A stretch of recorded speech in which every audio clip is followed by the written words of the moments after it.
नमस्कार।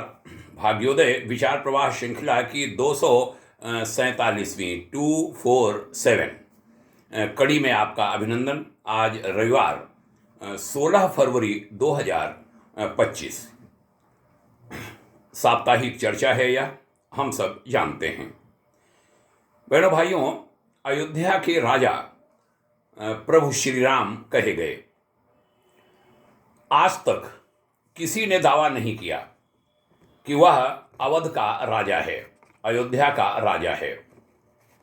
चाहे वह अयोध्या के विधायक हों, सांसद हों, मिनिस्टर हों, मंत्री हों, या उत्तर प्रदेश के मुख्यमंत्री अथवा भारत के प्रधानमंत्री, किसी ने यह गलती कभी नहीं की। जब देश में राजशाही थी और राजा महाराजा होते थे, उस समय भी अयोध्या जिस राजा के क्षेत्र में पड़ता था, उसने अयोध्या का राजा अपने आप को नहीं कहा। यह दावा कभी नहीं किया कि वह अवध का राजा है। लेकिन हाल में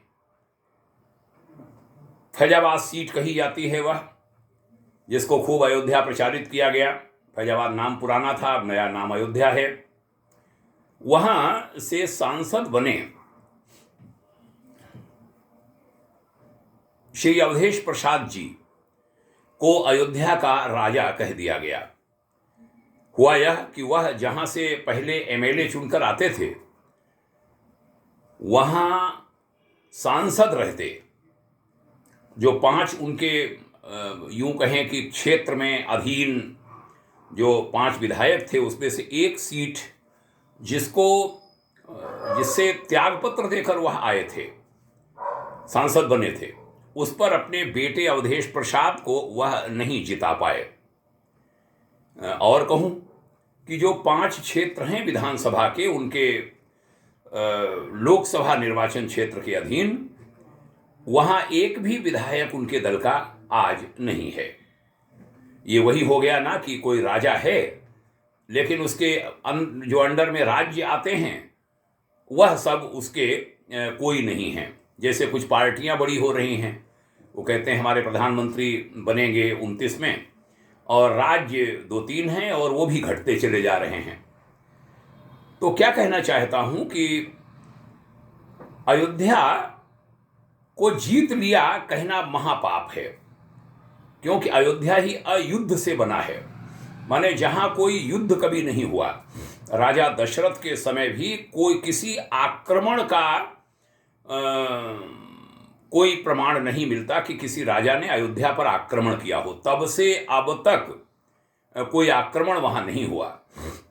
मंदिर को तोड़ दिया, मंदिर को बदल दिया, वो अलग विषय है, लेकिन अयोध्या पर आक्रमण कभी नहीं हुआ। यानी अयोध्या नाम ही है जहां कोई युद्ध नहीं हुआ, आक्रमण नहीं हुआ। जब युद्ध ही नहीं हुआ तो क्या हार क्या जीत।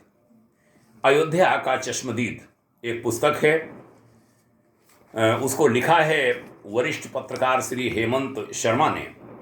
उसमें इस विषय में बहुत विस्तार से वर्णन है। नई दिल्ली के अंबेडकर सभागार में, यूं कहूं बाबा साहब भीमराव अंबेडकर इंटरनेशनल सेंटर में इसका विमोचन हुआ था। भारत के गृह मंत्री श्री अमित शाह और रक्षा मंत्री श्री राजनाथ सिंह के हाथों हम भी उसमें आमंत्रित थे। उस कार्यक्रम में बड़े विस्तार से अयोध्या के बारे में, अयुद्ध के बारे में वहाँ श्री हेमंत शर्मा ने बताया था। अयोध्या पर न कभी कोई आक्रमण हुआ और न हो सकेगा। जो प्रयास करेगा वो नष्ट हो जाएगा, क्योंकि वह राजा राम की राजधानी है। अयोध्या अजेय है, अजेय रहेगी।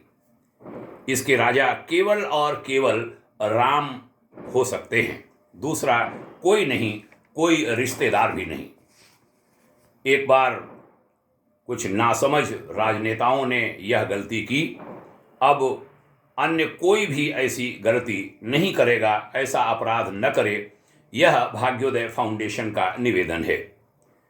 उस लोकतंत्र जहां जनता ही राजा है, जनता जनार्दन है, वहां जनता जनार्दन राजा राम हो सकते हैं।